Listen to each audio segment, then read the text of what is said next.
સુરતના વરાછાના દબંગ છાપ ધરાવતા ધારાસભ્યના ભત્રીજા સામે પોલીસ ફરિયાદ કરવા માંગ કરાઈ હતી। ધારાસભ્ય કુમાર કાનાણીના ભત્રીજા સામે વરાછા પોલીસ મથકમાં ફરિયાદ કરવા માંગ કરાઈ હતી।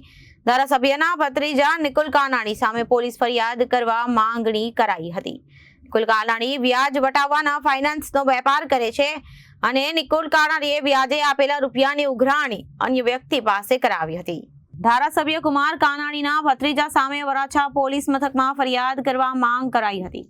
ધારાસભ્યના ભત્રીજા નિકુલ કાનાણી સામે પોલીસ ફરિયાદ કરવા માંગ કરાઈ હતી। નિકુલ કાનાણી વ્યાજ વટવાનો ફાઇનાન્સનો વેપાર કરે છે। નિકુલ કાનાણીએ વ્યાજે આપેલા રૂપિયાની ઉઘરાણી અન્ય વ્યક્તિ પાસે કરાવી હતી। કોઈ જ પ્રકારનું લખાણ પુરાવા વગર રૂપિયાની ઉઘરાણી અન્ય વ્યક્તિ પાસે કરી રહ્યા છે। મિતુલભાઈ ઈશ્વરભાઈ બુધેલિયા પાસે રૂપિયાની ઉઘરાણી કરાતા પરેશાન મિતુલભાઈના સંબંધીએ રૂપિયા આપતા રૂપિયા પરત નહીં મળતા મિતુલભાઈ પર નિકુલ કાનાણી દ્વારા ખોટી ફરિયાદ કરાઈ હતી।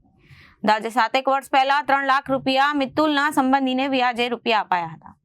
વરાછા પોલીસમાં રજૂઆત કરતા પોલીસે ફરિયાદ ના લીધી અને ધારાસભ્ય કુમાર કાનાણીના વગથી નિકુલ પોલીસને દબાણ કરી અને પોલીસને કરતા હોવાનો ફરિયાદીનો આક્ષેપ કર્યો હતો। કુમાર કાનાણી અને ભત્રીજાને છાવરતા હોવાનો અને બચાવવાનો કરી રહ્યા છે પ્રયાસના આક્ષેપમાં રૂપિયા નહીં આપે અને ત્રીજી વખત થશે તો પણ ખોટી એફઆઈઆર કરી દેવાની ધમકી આપી હતી।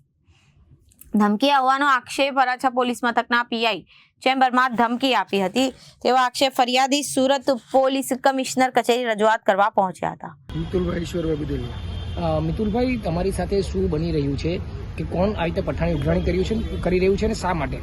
કુમારભાઈ કાનાણીનો ભત્રીજો છે નિકુલ કાનાણી, એટલે એમના કાકાના પદનો ફાયદો ઉપાડીને ખોટી એફઆઈઆર લોન્ચ કરે છે અને હેરાન કરે છે। 5 વર્ષ પહેલાં એક ખોટી એફઆઈઆર કરી હતી જેમાં હજી મને પોલીસે અટેક કર્યો નથી, એટલે દેખાય છે કે એમાં પોલીસની બી એની આને મિલીભગત છે। ખોટા 2 વાર પોસ્ટિંગ ઉપર પીઆઈ સાહેબે અમારી ઉપર હાથ ઉપાડ્યો માર્યા છે અંદર એની ઓફિસમાં, એટલે જે સાબિત ન થાય અને પહેલી વારના કોઈ પણ તથ્ય પોલીસે ખગોળાય નથી જેમની પાસે છે નહીં। મારા જે કેમેરા રેકોર્ડિંગ પુરાવા હતા એ પોલીસે કોઈ નાખ્યા છે અને આ વખતે બી ખોટી એફઆઈઆર કરી મારા પપ્પા ભાઈ અને બધાને। એફઆઈઆરમાં મારા પપ્પા ભાઈએ કાંઈ કર્યું એવો ઉલ્લેખ નથી, તો એ પીઆઈએ ત્રણેયને ગુનેગાર બનાવીને ખોટા 24 કલાક અમને જેલમાં રાખ્યા અને એના કાકાના પદનો ફાયદો ઉપાડીને બધાએ અમારી જિંદગી ખરાબ કરવામાં લાગેલા છે અને પોલીસે એને મદદ કરે છે। અચ્છા, શા માટે અને કેટલા રૂપિયા લીધા હતા અને શા માટે તમારી 3 લાખ રૂપિયા એ કહે છે મારા કોઈ રિલેટિવને આપ્યા હતા, એને નોટરી કરી, જે અત્યારે 5 વર્ષથી હાજર બી નથી સામાજિક રીતે અને આપણે કાંઈ લેવા દેવા નથી। મેં આમના પાસે કોઈ પૈસા કોઈ વસ્તુ વોટ્સઅપ મેસેજ ફોન કાંઈ કર્યું નથી ને કાંઈ માગ્યું નથી। તદ્દન ખોટું છે, પણ એના કાકાના પદનો ફાયદો ઉપાડીને ખોટી એફઆઈઆર કરે છે કે આ પૈસા આપી દે। 3 એફઆઈઆર થાય તો ગુસ્સીકોટ લાગે, બધાને ખબર છે। 2 કરી છે ને ત્રીજી કરવા જઈ રહ્યો છે, એને અટકાયતમાં મેં આ પગલાં લીધા છે। અચ્છા, શું ધમકી આપતા હતા તમે? ત્રીજી એફઆઈઆર કરાવી દો તો શું કહેતા? ગુસ્સીકોટ લગાવી દો, પાસા કરાવી દો, 2 વર્ષ સુરતની બહાર મૂકી દો। અચ્છા, અને કેટલું હેમરિંગ ટોર્ચરિંગ થાય છે? બહુ વધારે સાહેબ, 5 વર્ષ આના હેમરિંગથી મહારાષ્ટ્ર રહેવા જતો રહ્યો હતો। આનું કામ જ આ છે, બીજું કઈ કામ જ નથી કરતો। કામની સામે લડવું પડે અને કામ મરવું પડે, બીજો કોઈ રસ્તો જ નથી। આપણે મરવા કરતા લડવાનો રસ્તો લીધો છે। શું માંગ છે જે આપણે એફઆઈઆર કે અરજી સાહેબને આપી છે એમાં પૂરતો તપાસ કરે, જે સત્ય હોય આપણે કે એ પોલીસ આપણી હારે ન્યાય કરે।